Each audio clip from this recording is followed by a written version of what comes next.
Great. Well, welcome everybody to this special program presented by the Friends of the Needham Public Library. I'm your host, Rob Pettit, and I'm a member of the Friends Program Committee. Today's program is one in an annual series the Friends organizes to inform and entertain the public. Our programs are free to all and all are welcome. Are almost always on Sunday afternoon, and you can learn more speaker lineup on the Needham Free Public Library website and the Friends Needham Library website as well. I become an official member of your family and friends. Just go to our website, friendsneedhamlibrary.org, and sign up. The cost is modest, and you'll be supporting the library in many important ways. Today, I am delighted to present author Dan Barbarisi, who will speak on the experiences he had leading up to the publication of Chasing the Thrill by Knopf. Chasing the Thrill has been called an intoxicating mix of clear-eyed journalism and down-the-rabbit-hole obsession, a riptide of a book, and I would heartily second that assessment, having read it myself. Dan is a veteran journalist and an author with over 15 years in newspaper journalism at the Boston Globe, Providence Journal, Wall Street Journal, and now The Athletic, where he's currently a senior editor. His first book was Dueling with Kings. Dan is a native of Rye Brook, New York. He holds a bachelor's degree in history and political science from Tufts University and a Master of Public Affairs degree from Brown University. Dan and his wife are Needham residents as well, so we're always happy to get Needham authors speaking on this series. We've structured this today as a Q&A. I'll start off with a few questions for Dan about his role in the Fenn treasure hunt, and from then we'll open up the floor to questions from all participants. And feel free just to use the raised hand feature in Zoom, or just physically raise your hand, and then we can pose questions to Dan. So it's my pleasure to introduce Dan. Thanks very much for joining us today. And if I might, I'll just kick this off with a question to you, and that is, for those of us who've not read the book, could you give us some background about Forrest Fenn and his treasure hunt and your connection with it? Sure. Yeah. And let me first say, how happy I am to be here. I have done, a lot of these at libraries and bookstores and stuff across the country, via Zoom mostly. But this one is particularly, thrilling to me because I love the Needham Public Library, and I take my kids there all the time when I can. And we just think it's such a wonderful resource. And I actually, the Needham Public Library actually gets a shout out in the acknowledgments of this book, because several of the librarians helped me 3 to 4 years ago when I was doing initial research on treasure hunting. And trying to compile some of the information. So, you guys are part of this book, actually, even though you're probably not aware of it. But, it was really wonderful for me to get to do this project. So I'll kind of dive into a little bit of how this came to be. So the book Chasing the Thrill is about a real life treasure hunt that began in 2010. And took place over the last 10 years in the Southwest, in the Rocky Mountains, essentially. It was started by a man named Forrest Fenn, who was an old fighter pilot turned kind of Southwestern art dealer to the stars, who in the 1980s became sick and was told that he was going to die of cancer. And Forrest Fenn was the kind of guy who didn't like taking anything, sitting down. He didn't like the idea that he was going to be told he was going to die. And so in conversation with his friend, Ralph Lauren, he was discussing, what he was going to do with a lot of his collection. Ralph Lauren wanted to buy some of the pieces from him, and Fenn wouldn't sell it to him. He didn't like the price. And Ralph Lauren said, Forrest, what are you thinking? You're going to die. You can't take it all with you. And Forrest Fenn said, well, maybe I can. And that night, in theory, he started to come up with a plan to actually take some of his wealth and the jewels and all that he had acquired over his many years and create an actual treasure chest and treasure hunt. And work on actually crafting a poem that would lead people to his treasure that he was going to hide somewhere out in the Rocky Mountains. Amazingly, though, he didn't die. He managed to beat the cancer back in 1988, but the idea stuck with him. And so after 20 years of cultivating this and curating this treasure chest and putting things in and taking things out and working on this poem, in 2010, he actually went and hid the thing. And he announced it with an event at a bookstore in Santa Fe and said, I hid this treasure, it's in this kind of autobiography type memoir book he wrote called The Thrill of the Chase. And, it's out there for you to find. And for a couple of years, it was just like a local curiosity in the Santa Fe area. Nobody really, glommed onto it, but it started to get a little bit more popular. And there was an article in Newsweek about it. There was an article in Hemispheres, the magazine for United Airlines. And then the Today Show heard about this thing. And they said, wow, there's a real life treasure hunt out there. And there's a couple thousand people looking for this man's treasure. We should feature this. And that was in 2013. And that's when it absolutely took off and went crazy. Overnight, it went from something that a few thousand people were doing to something that tens of thousands of people were doing. It became an absolute phenomenon and really took off from there. And so over the next number of years, it became, this big thing where it was reported to be that hundreds of thousands of people were looking for it. I think that's actually a little high, but it's in the six-figure range, I think. And so I heard about this first in 2017. I had just finished my last book, Dueling with Kings, which was about the world of DraftKings and FanDuel, like daily fantasy sports, all that stuff. And the guy who had been my mentor in that book, as I worked my way to become one of the sharks in the fantasy world, clued me into this thing. He said, hey, have you heard of the treasure of Forrest Fenn? And I said, no, I don't know what you're talking about. What is this? And he said, check it out, because I think this could be your next book and we should go be treasure hunters. So in my first book, I had kind of taken a little bit of a gonzo journalism, deep dive into this thing approach. And that sounded like a pretty good way to do this thing as well. So I decided that once I found out this hunt was real and this was a real thing you could actually go do and was this crazy phenomenon, I decided that myself and my buddy Jay, who went by the name Beep, believe it or not, would go become treasure hunters. And I would go into this world and, live amongst these people who spend all their time treasure hunting and try to chronicle it from the inside and understand how and why it was happening and why this thing captivates people and why there are so, people become so obsessed with treasure hunting and why this thing, captures the imagination so, and really all the things that go right and wrong when you drop a treasure hunt into the 21st century. So that's kind of what I did starting in early 2017. Started to get in touch with the hunters, tried to get in touch with Forrest Fenn himself, and started to go out for our first actual treasure hunts to live in that world. And so actually what I might do now is just kind of read the first page and maybe page and a quarter of the book, just kind of give a flavor of what's happening here. So we'll go right into the prologue here of Chasing the Thrill. We got a nice little map here, tells us kind of where the things are happening. And then here's the prologue, which begins on June 7th, 2017. Do you hear that? My treasure hunting partner, Beep, kept his eyes glued to the map. Hear what? He asked me without looking up. It sounded like thunder, I said, glancing up at the sky, which minutes before had been clear and blue and pristine. Now it was blackening, suddenly ominous. We were standing on the side of State Road 68, a few miles north of Pilar, New Mexico, several hundred feet up the highway from the Rio Grande Gorge Visitor Center.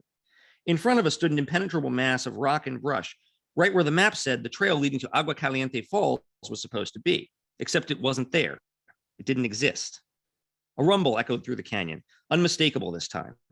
Before Beep and I could say another word, the skies opened up and the raindrops began to fall, and not a polite, drizzly rain either. These were big, heavy drops, a cascade of water coming out of the sky with no warning and shocking suddenness. Run for the car, I shouted, and we tore off toward the parking lot, a quarter mile up the road. 18-wheelers rumbled by as we scampered along the shoulder of the highway back to our rented Ford Explorer. Yanking open the doors, we tumbled inside, out of breath, wet, and already defeated. We hadn't even gotten to our search area yet. How did we not think to check the weather? I asked, mostly rhetorically. It's the desert. I thought the weather was always the same here, Beep said, looking perplexed. A pasty Canadian, he was shivering in the passenger seat in a gray fantasy sports t-shirt and black gym shorts, fully unprepared for the deluge. At least he was wearing a boonie hat he'd purchased because it seemed like good hunting gear, its floppy brim partially hiding his people-pleaser eyes. It was just as well. I figured he'd be looking at me with disappointment for my embarrassing lack of preparation.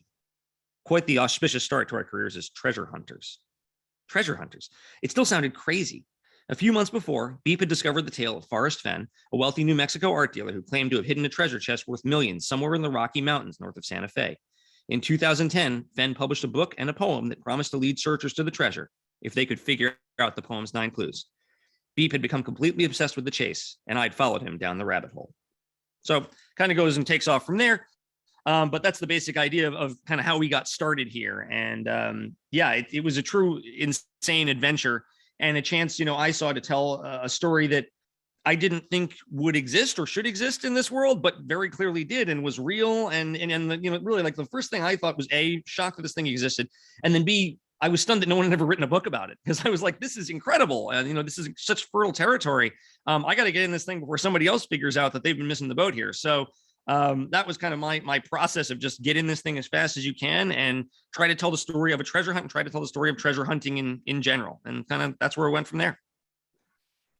Cool. Thanks, Dan. And your book did a good job of discussing other treasure hunts in history, modern ones in antiquity. Where does this one fit in that lineage of treasure hunt and people have been obsessed through the centuries over finding hidden treasure?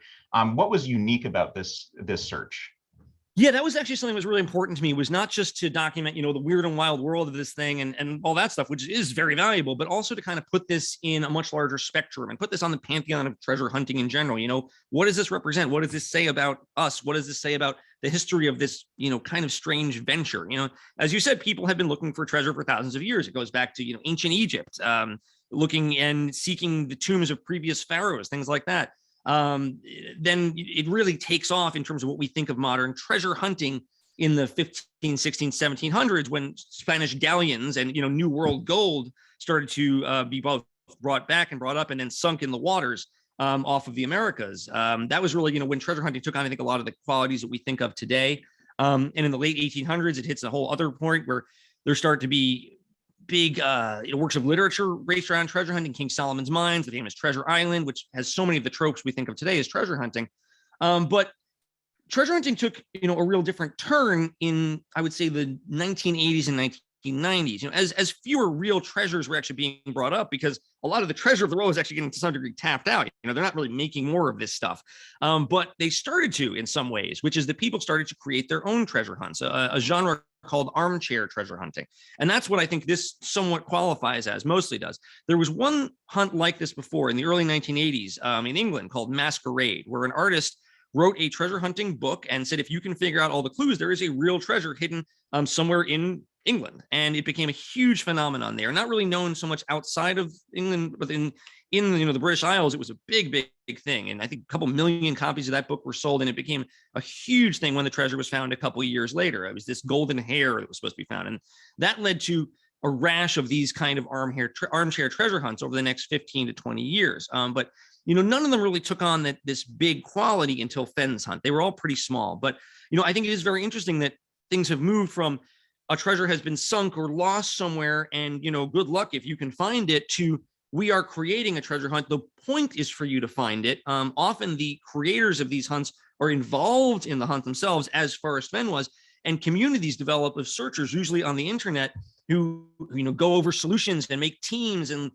fight it out with each other. And there's fascinating interactions, these communities that really do develop around this. They can be very, very contentious, but they are also positives about people get married because of their shared interests. There's actually a lot of examples of that.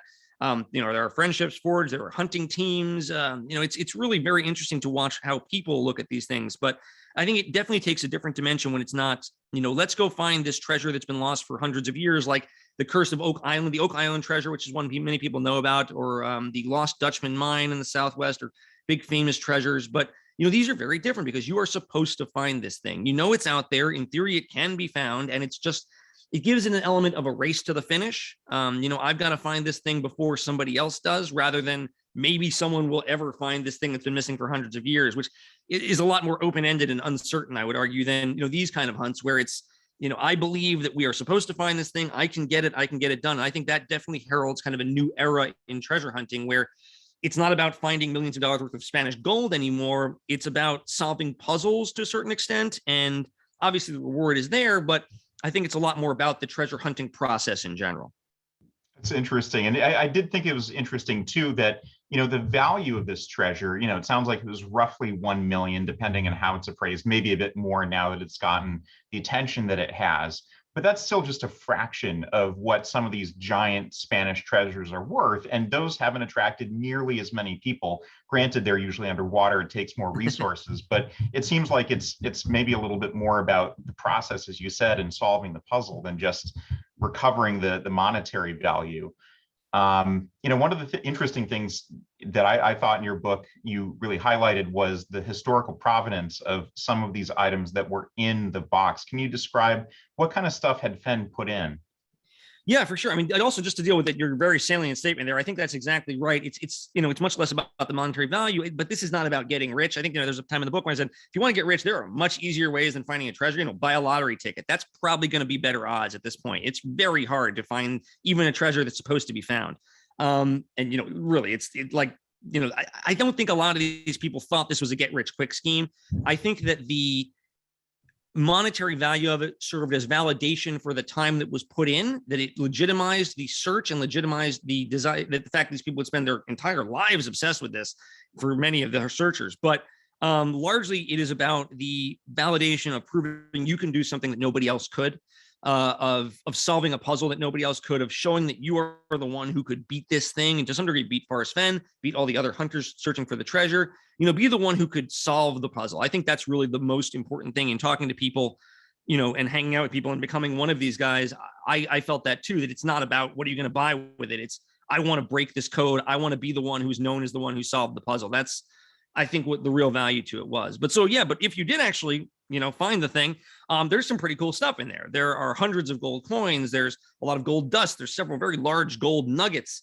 There are items that Fenn had, acquired over his many years in the art business, including, the old carved Chinese jade faces. There's a lot of pre-Columbian golden artifacts from the Americas, earrings, nose rings, these hoops, fascinating, beautiful stuff. There's the real, piece de resistance, I think of this, was this golden dragon bracelet that was studded with hundreds of diamonds and rubies and emeralds, and it was twisted and gorgeous and really looked like the kind of thing you would find in a treasure chest. But a lot of the other items, I think had more historic value than huge monetary value. But they were all things that mattered to him. And, over time, he took things out, he put things in, he spent a lot of time deciding, what would be right for his treasure chest. And the chest was not big. It should be very clear. This was not something where, in my mind, at least, you're kind of picturing this massive overflowing chest out of Aladdin or something, and there's just gold and jewels all over the room. It's not that. I mean, this is a box, 10 by 10 by 5 kind of thing. And it's the kind of thing that it's a chest, but it's not huge. And you wouldn't see it from far away. It's something that I actually think a lot of people didn't realize about this thing. You're not going to see this from 100 feet away sitting on the ground somewhere. It's pretty hard to find. So, it's a very interesting box. The box itself was 1,000 years old. It was this old Romanesque lockbox from, I think, 1150. Had some fascinating carvings on the outside. And it was, in and of itself was kind of part of the treasure. But, he saw it at some point, decided it would make a perfect treasure chest, and I believe paid 25 grand for it on the spot. So, he put a lot of thought and resources into crafting this thing and to making it the most compelling treasure hunt he could. So the items in it were absolutely a part of that, and they kind of reflected a lot about who he was. Interesting. And one of the things that you mentioned too was that a big part of this for the searchers was their community, that there were online forums and there was an annual Fenn event. One question for you is, and I think you mentioned this in the book, this tended to attract certain demographics. If you could summarize some of the different groups of Fenn searchers, how would you do that? Yeah, I would say, it definitely leaned male. It leaned male and older. There's some numbers on this. They're mostly like self-supplied from surveys and stuff. So, take them with somewhat of a grain of salt, but I think they're reasonably representative, certainly for what I anecdotally encountered. 2/3-ish male, I would say, to 3/4, mostly from the Southwest or West of the United States, but obviously from all over the world as well. But I think a lot of people who could drive to the search area within a day or two, that was very appealing. But you did absolutely have people flying in from all over the world to do this. I would say more than, 45 to 60 male was probably the most common. But you're also finding, people truly from all ages and all walks of life. It was, very interesting to go to these events and kind of meet people. And, you would see there were some people who really did commit, pretty much their whole lives to this. Not a lot of those, obviously, but there certainly were people who were to some degree professional Fenn treasure hunters. One woman I spent a lot of time with, Cynthia Meacham, who's great. She got laid off from her job as an engineer, working at an Intel facility in, I think, 2015. And at that point on, she was basically just a full-time Fenn treasure hunter. She said, "This is great. I'm just going to do this all the time." She didn't even look at it as a bad thing that she got laid off. But there were a lot of other people who they had their day jobs and they would then, this is what they did on their weekend. They'd head out there. And then there's a lot more people who would make 1 or 2 or 3 what we call boots on the ground trips a year, where you go out there maybe with your child or with a friend or somebody, because Forrest Fenn always did caution people, make sure to go out and, take precautions and don't search alone, because this is actually a dangerous thing. We may get to that later. I don't know, but this was not for the faint-hearted, honestly. And so, people would spend a fair amount of money, get out to the West, go to where your search area was, whether it's around Yellowstone or in Colorado or in northern New Mexico, and, spend a week kind of going through the areas where they believed that the chest would be. So, it took a lot of resources. And so those trips became, I think, very important to a lot of people. And, you can't do them all the time unless you live out in that area. So I think there were a lot of people who took that kind of 1 or 2 trips a year.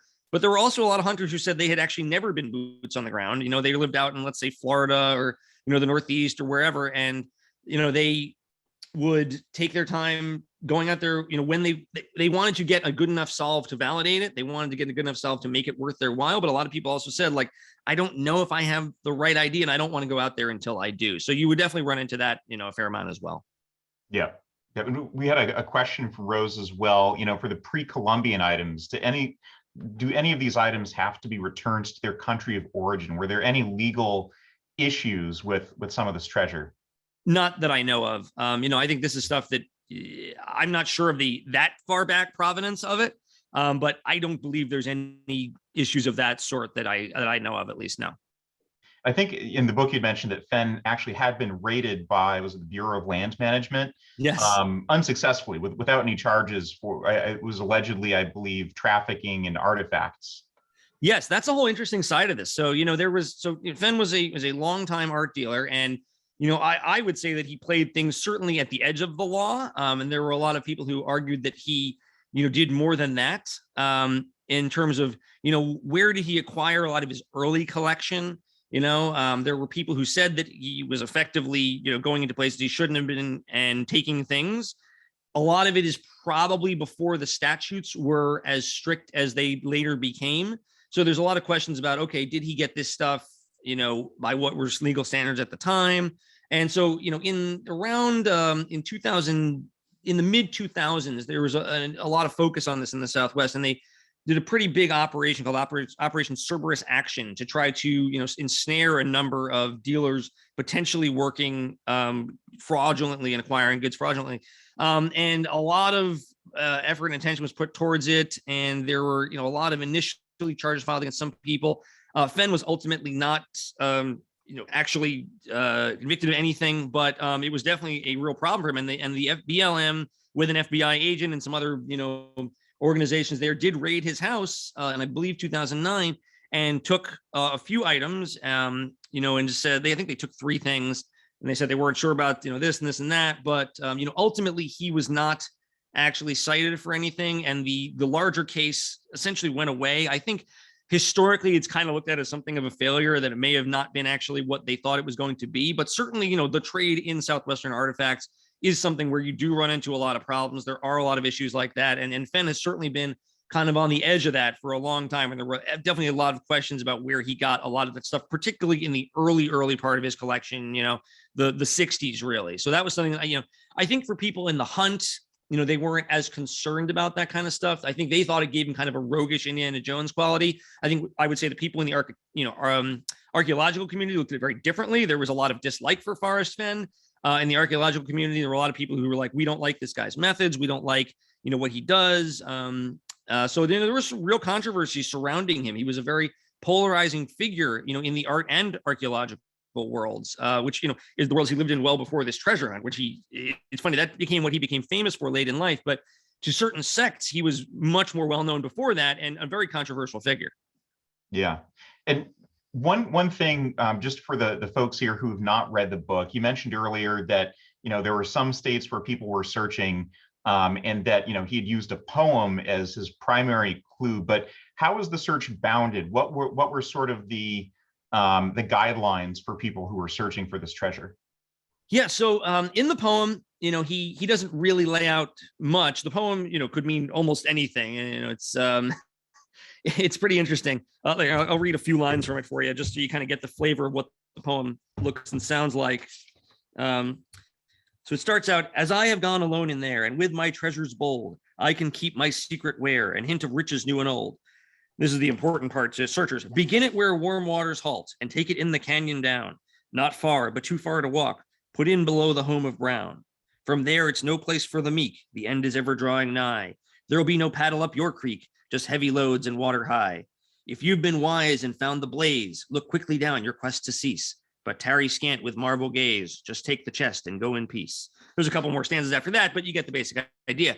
And so there's the poem, and then in the actual, his memoir, The Thrill of the Chase, he says, I went and hid the treasure in the mountains north of Santa Fe. Now that could mean just the mountains north of Santa Fe, but he later, in subsequent works and interviews, kind of changed that to in the Rocky Mountains, somewhere in the Rocky Mountains. And so that could mean a lot of area, and that primarily, I think the Rocky Mountains actually extended to 6 states, including Idaho and Utah. At a certain, in theory, they extended to Canada, but at a certain point, he created a boundary and he said, no, it's in one of the 4 states of New Mexico, Colorado, Wyoming, or Montana. And so that became a search area. And, people search those states out in every corner of it. Any place that you could consider the Rocky Mountains was essentially fair game. But he did put some restrictions on that because as people started to, get in trouble in various ways and put themselves in danger as part of this hunt, he started saying things like, look, it's not above 11,200 feet. It's not below 5,000 feet. It's not in any place that an 80-year-old man couldn't go because he, when he was 80 years old, took the treasure and went and actually hid it. So he had to have done that himself. So don't go climb to the top of some crazy mountain. Don't go, rappelling down a cliff face. Don't do these things. He didn't do them. It's accessible to people. And then he had to start putting other things in as people did some really crazy stuff. He had to say, it's not in an outhouse. That's not the home of Brown. Don't go dig in outhouses. Don't dig up people's graves. It's not in his parents' graves. Don't do that. So people did a lot of stuff. It's not at his house, but that didn't stop people from going there and trying to break in. So it became the kind of thing where he would try to give out additional, I wouldn't say, he didn't call them clues, but he might call them hints, perhaps, in an effort not to make it easier, but to stop people from doing things that were going to be harmful to themselves or others if they kept looking that way. Yeah, and it's interesting because that kind of plays into the morality angle of this. As you inferred earlier, there were deaths. There were 5 people who died searching for this treasure. Many of them doing, very inadvisable things, going down a river in the middle of the winter, and various other things. But, what's your view on the morality of this, given that, there were deaths, there were other incidents, but on the flip side, there were people who had adventures and bonded and created a community. Where did you come out on that? That is a very tough question. It's a very tricky thing. And I mean, I talked to Fenn a lot about this, we went over this. So he was somebody who believed that the world should have these kind of things. He thought he was doing something very good for people by creating something out there that they could kind of dream on and that would inspire people to get off the couch and get out into the world and families to go adventure together and all that. He obviously did not foresee people dying or want people to die, but it did happen, as you said. And so the first guy died in 2016, a guy named Randy Billiou. As you noted, he was going down a river on a raft in the middle of winter in the Rio Grande. It was probably not the smartest thing to do, but obviously no one wants him to die. And that was unfortunate, very much so. And then right after I got into it in June of 2017, actually, so the prologue we were reading there, we're out off State Road 68 on the Rio Grande Gorge. 1 week after that, exactly in the same spot, I mean, exactly where we were looking, another man died. And that's when things started to get really crazy within the hunt. The guy named Paris Wallace, who was a pastor out of Colorado, drowned in the Rio Grande, looking right where we had been looking. His car was parked the same place our car was parked. And then 2 other deaths followed within the month. And there became huge calls to end this hunt. The New Mexico State Police stepped in and said, Forrest Fenn, you have to call off this hunt, take this treasure back. People are going to keep dying. And it became a very controversial subject, nationally so. And so that's kind of when I was really into it at the beginning, and it was just going crazy. And I didn't know whether this thing was going to survive or not. From an author standpoint, I was like, did I just start doing a book on something that's not going to exist in 2 weeks? But became very, questions that Fenn was having to deal with. Have you created a force for good or a force for ill? Have you created a massive public nuisance that is going to keep killing people the longer you keep this thing out here? And his comment that he liked to repeat on it, he had a few of them. He said, 10 people die in the Grand Canyon every year. They don't close the Grand Canyon, do they? And he would say, if somebody drowns in a pool, we don't keep everyone out of all the pools. We teach people how to swim. And so his belief was that you should get people out here and that we should try to manage the risks as well as we can, but that these are adventures or experiences worth having. I think that there are things about both sides of it that are true. I think that he did create something that got people off their couches and inspired them. And I think that's good. And I think we don't want to have too much of a, you can't do this, you can't do that idea. At the same time, he absolutely created an attractive nuisance that was going to keep, I think, without any question, killing people if the treasure hadn't been found, or leading to deaths. I'm not killing people, but leading to deaths for sure. And that's a tough problem. I talked to Fenn. I sat down with him a number of times over the course of the book and tried to kind of understand where he was thinking on things. And, in our first conversations about this, he was much more standoffish, much more prickly, much more, this isn't my fault. I didn't do this. It's not, I take no responsibility for these deaths. They're unfortunate, but it's not something I did, and everyone's responsible for their own actions. And then, towards the end, 2 or 3 years into this, and we talked about it again, I asked him one time, would you, knowing what you knew now, would you do this again? And he said, no, how could I? I mean, it would lead to 4 deaths at the time, only 4. How could I do this? I didn't want people to die doing this. And I think he grappled with that very difficultly. I think he believed that his hunt was a good thing, but he also knew it had led to people dying. And it's very hard to reconcile those things. And, I don't have a black or white answer on this. I think this entire treasure hunt is very much a gray area. I think, that there's a lot about this that is not simple. It seems like a very simple story on the surface, but, it does lead to people being inspired and getting out of the wilderness. It also led to, people losing all their money and, losing marriages and friendships and getting into huge fights and, becoming too far obsessed with this and truly falling down the rabbit hole, and having this take over their lives in a way that is not positive. There are a lot of elements to this that are just not as straightforward as they might seem, having to do with Fenn's involvement with his search, a lot of stuff, so it's a tough problem. It's a tough question. Ultimately, I think, you don't want to say too much, but I think that this hunt had good things about it and bad things about it. I will definitely call it interesting no matter what. I'll say that much about it. Okay. On a slightly different topic, and after this, I can open it up to questions and comments from the group, just to give everybody a chance to ask you questions about this. But one question before that, does Needham have any connections to treasure hunting? Yes, in fact, right. So, as one of the parts of one of the history slices of the book where I talked about, various other treasure hunts. So one of these armchair treasure hunts has been going on for about 40 years now and really was one of the kind of biggest ones behind Fenn's hunt, was a hunt called The Secret. And it's a very similar kind of thing to Masquerade, where there were pictures and you had to tie them to places in the United States. Kind of Byron Price in the 80s put out this, the secret pictures, and you would find these what they called casks, which had gems in them that could be redeemed with the original creator of this hunt. And, they were in American cities, places like Cleveland, and it turns out Boston, because after a few of these were found in the 80s, and I believe one in the 90s. And then only a couple of years ago, a Needham resident, a guy, I believe Jason Krupat, I got to go look this up again. It's my own book, but it's been a while since I thought about this part. Actually found one of these casts. He found the one in Boston, and it was actually, I believe, in the North End. And he, figured it out and had gone through all the, I'm actually going to go right to the part in this so I can make sure I get it right. I don't want to, but yeah, he's a Needham guy. And so when I realized that at a certain point, I was like, hey, that's kind of amazing. This is actually a dude from my town who actually became one of the first people in years to find this. And he got to go to Price's widow and redeem it. And I think his kids were involved in it. Yes, right. Okay, here we are. I'll read this section. When I learned that there was supposedly a cast near me in Boston, I didn't think much of it. The trail had been cold for so long, it didn't seem worth investigating. But someone else thought differently. In October 2019, a Boston area, actually Needham, dad, Jason Krupat, unearthed the Boston gem underneath home plate of the softball field at Langone Park in the city's North End. Krupat had started looking for the Boston cast just a year earlier, after The Secret was featured on a Discovery Channel show, Expedition Unknown. He figured that the clues in the so-called Boston verse were connected to areas of the city's North End that were important to Paul Revere's midnight ride to warn American colonists that the British were coming. It all pointed to home plate, but he wasn't about to go dig it up on a hunch, until one day he ran by and saw crews doing construction work on the site. He told the foreman and later emailed the construction company about his belief that there was a treasure buried there. And when one of the construction workers hit something while digging around home plate, the company remembered that kooky guy talking about buried treasure and called up Krupat. Not long after, he and the crew from Expedition Unknown unearthed the key, and Krupat took it to New York, where Price's widow presented him with the third jewel in a grand ceremony. It was emotional, Krupat told the Boston Globe. It was a special event. I told my kids that this was something out of a novel. We exchanged a buried treasure for a jewel. Guess I was searching for the wrong treasure. So yeah, very cool stuff. And he's a Needham guy.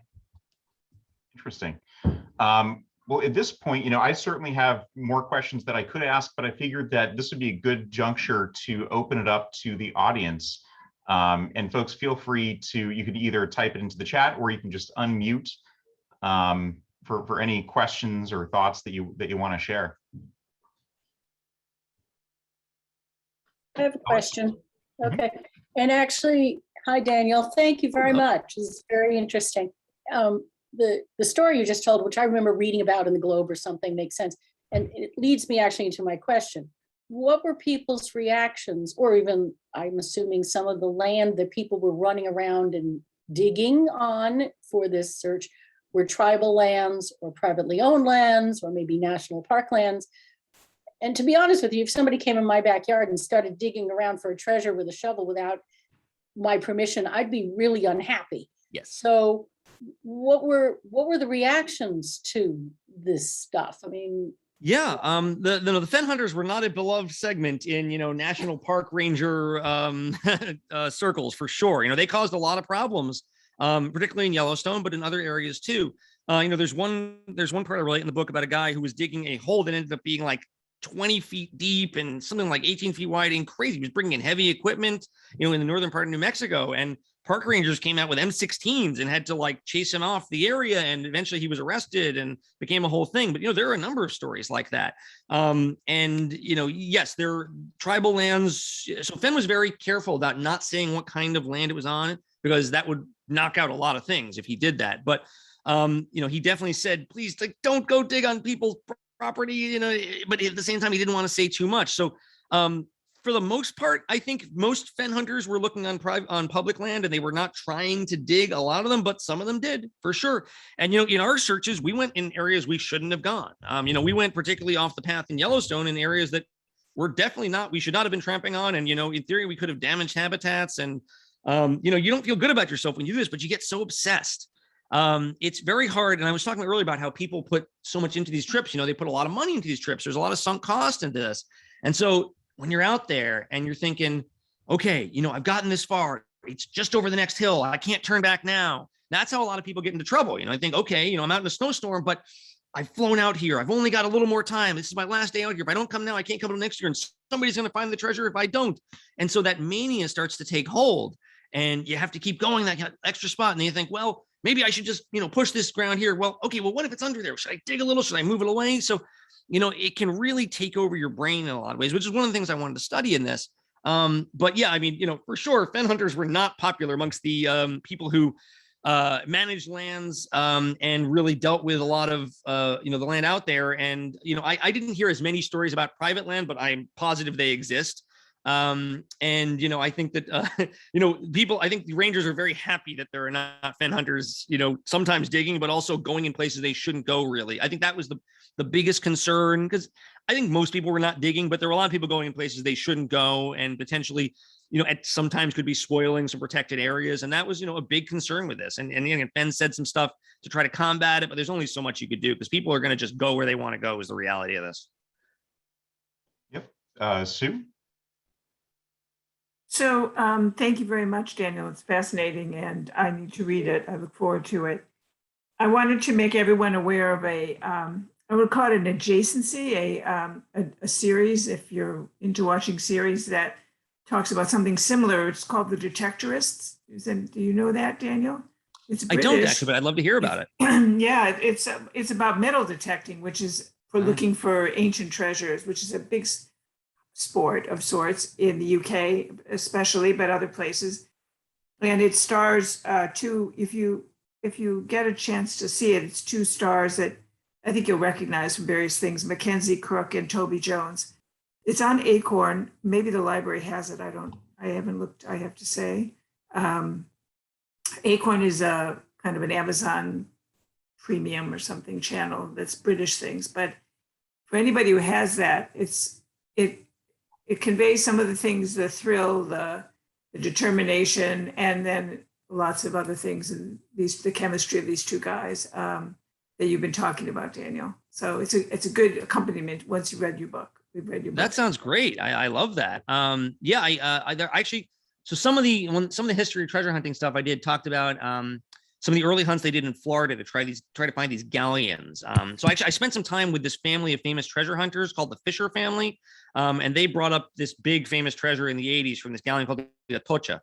And I got to hang out at their facility and see how they did their work and, see their boats and that kind of stuff, which was very cool. But the early stuff, when they were trying to find Spanish camps that did the initial salvage work on those sunken galleons from 400 years ago, they were in the 50s and 60s using early metal detectors, stuff that kind of technology had come out of World War II, and just trying to find the campsites, because if you could find the old Spanish campsites, that meant the ships were probably nearby. So that was actually stage one of finding a lot of these treasure ships, was finding where these salvage efforts were located out of, because the Spanish were actually pretty good at this, for having 1600s technology. And so metal detectors were a huge part of that and really opened up treasure hunting in the 1960s, 1950s and 60s as places, and just, people started to really see this as a viable business, and as technology really came as part of that. So metal detectors are a huge part of that. And some of the technology they use today is fascinating, like LiDAR and sonar and radio imaging to kind of see what's under jungles. And it's really interesting stuff what they can do today. It's the technology being brought to bear makes me think, like, how has any treasure not been found yet? Because the stuff they're doing now is so good and so far advanced over even 30 or 40 years ago.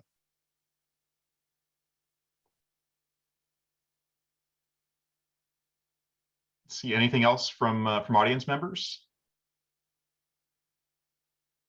If not, I've certainly got a question or two. Yeah, hit me up, Dan. So one is, without giving away the book, you did get to touch the treasure. Well, you kind of are giving away the book, but yes, that's okay. What was that like? That was honestly an incredibly cool and very edifying experience after being a part of this thing for years. And that treasure box takes on a very outsized importance in your mind. It gets built up. And yes, I was lucky to be, as far as I know, one of the only people who's ever gotten to go through that treasure chest and actually, see it and touch it and feel it. And it was an unbelievable experience, and felt like such an adventure, honestly. Just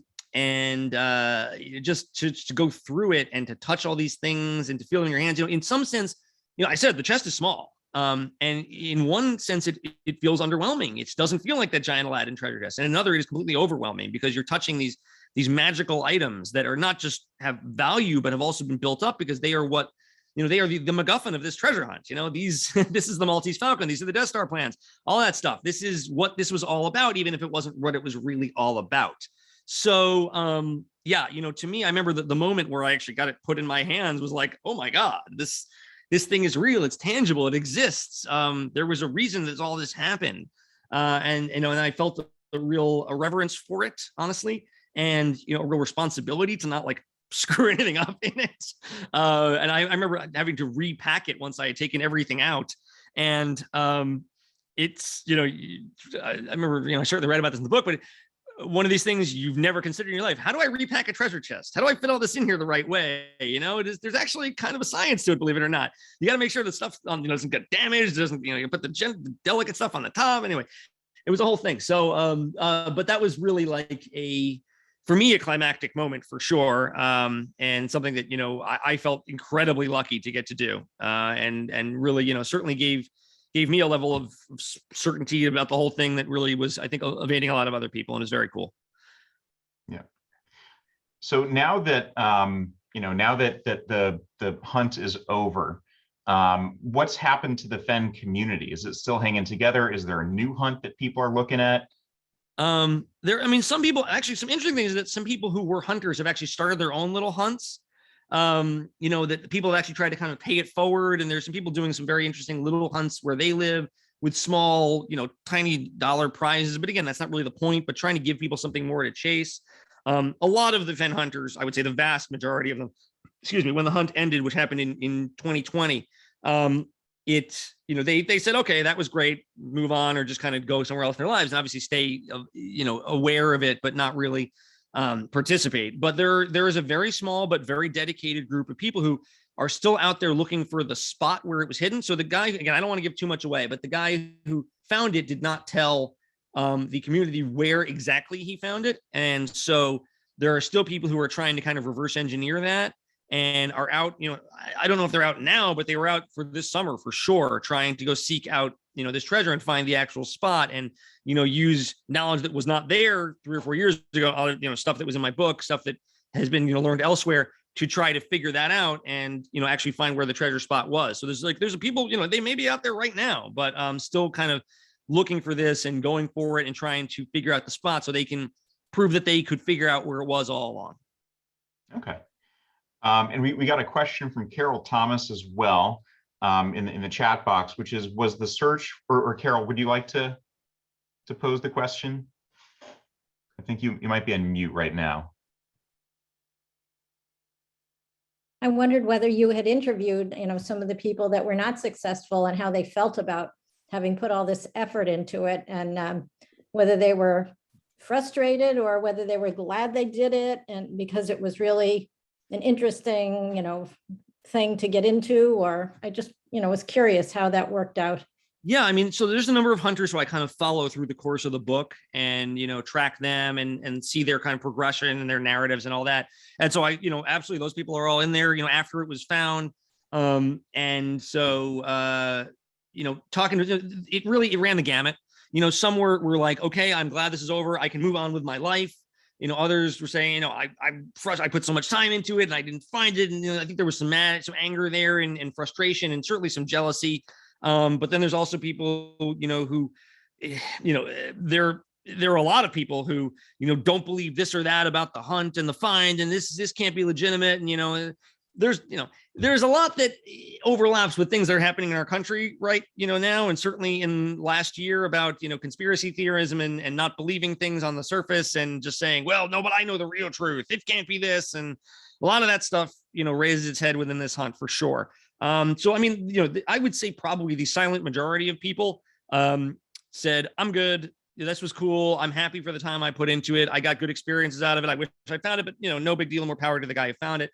But there are definitely some very loud people who say, or I was robbed, or this wasn't right, or this wasn't on the up and up. And, this is trash. This whole hunt was trash. I'm going to find the real truth. And, there has not been any real truth revealed as yet, but, they are very convinced that there will be. And so, and then there are people who, again, as I said, are still kind of out looking for it because they want to get the closure on it and say, even if I don't get the chest, I want to have proven that I could find the spot. And so, really, there's a lot of different experiences. I would say that most people felt happy that they had participated in it, even if they didn't like the outcome. Thank you. Sure. It sounds like a lot of fun. I haven't read the book, but I'll have to pick it up now. I highly recommend it. Yeah. Yeah. Thank you. All right. Any other questions? Great. In that case, I will wrap it up. Dan, thank you so much for joining us today. Thank you. It was a very interesting presentation. And again, if you haven't read the book, Zoom is. Yeah, I can do mine. There we go. There we go. In front of me, you can see it. Me. It's a fantastic book, well worth the read. It's a real page turner.